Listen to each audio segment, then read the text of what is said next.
ನಮಸ್ಕಾರ ಸ್ನೇಹಿತರೆ, ಮಾರ್ಕೆಟ್ ಜಿಗೆ ಸ್ವಾಗತ.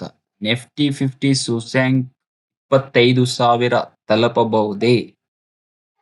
ಬನ್ನಿ ನೋಡೋಣ. ಸ್ನೇಹಿತರೆ, ನಿಫ್ಟಿ 50ಯು 25,000 ತಲುಪಬೇಕೆಂದರೆ 24,500ರ ಮೇಲೆ ಕೊನೆಗೊಳ್ಳಬೇಕು.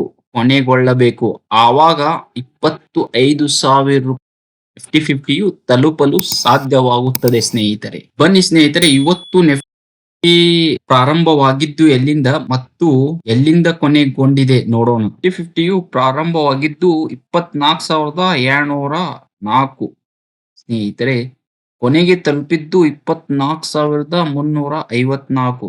ಕೊನೆಗೊಂಡಿದ್ದು 24,774. ಬನ್ನಿ ಒಂದು ತಿಂಗಳದ ಚಾರ್ಟ್ ಪ್ಯಾಟರ್ನ್ ಏನ್ ಹೇಳುತ್ತೆ ಎಂಬುದರ ಬಗ್ಗೆ ನೋಡೋಣ. ಬನ್ನಿ ಸ್ನೇಹಿತರೆ, ನೋಡಿ ಸ್ನೇಹಿತರೆ, ಒಂದು ತಿಂಗಳದ ಚಾರ್ಟ್ ಪ್ಯಾಟರ್ನ್ ಏನ್ ಹೇಳುತ್ತೆ ಅಂದರೆ 50ಯು 25,000 ತಲುಪಬೇಕೆಂದರೆ 24,500 ಇದರ ಮೇಲೆ ಕೊನೆಗೊಂಡರೆ ನಿಫ್ಟಿ 50ಯು ಇಲ್ಲಿಂದ ಮೇಲಕ್ಕೆ ಹೋಗುವ ಸಾಧ್ಯತೆ ಇದೆ ಸ್ನೇಹಿತರೆ. 25,000 ರೂಪಾಯಿ ತಲುಪಬಹುದು. ಇದು ನೋಡಿ, ಇಲ್ಲಿ ಕನ್ಸಾಲಿಡೇಟ್ ಮೋಡ್ ಅಲ್ಲಿ ಇದೆ.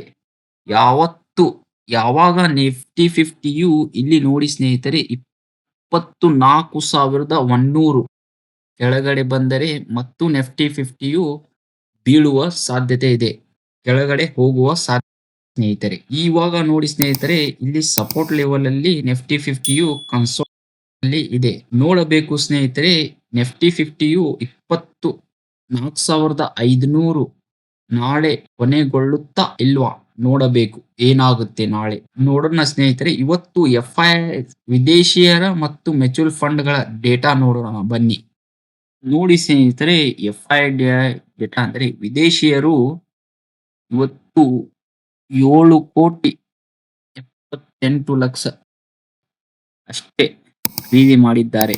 ಡಿಐಸ್ ಅಂದ್ರೆ ಡೊಮೆಸ್ಟಿಕ್ ಮ್ಯೂಚುವಲ್ ಫಂಡ್ ದವರು 1,301 ಕೋಟಿಯಷ್ಟು ಖರೀದಿ ಮಾಡಿದ್ದಾರೆ. ಆದರೆ ವಿದೇಶಿಯರು ಸ್ವಲ್ಪ ಮಟ್ಟಿಗೆ ಬರಲಿಕ್ಕೆ ಪ್ರಾರಂಭ ಮಾಡಿದ್ದಾರೆ. ನಮ್ಮ ಇಂಡಿಯಾ ಮಾರ್ಕೆಟಿನಲ್ಲಿ ವಿದೇಶಿಯರು ಬರಲಿಕ್ಕೆ ಪ್ರಾರಂಭವನ್ನು ಮಾಡಿದ್ದಾರೆ. ನೋಡೋಣ ಸ್ನೇಹಿತರೆ, ನಾಳೆ ದಿವಸ ಏನಾಗುತ್ತೆ ಎಂಬುದರ ಬಗ್ಗೆ ನೋಡೋಣ.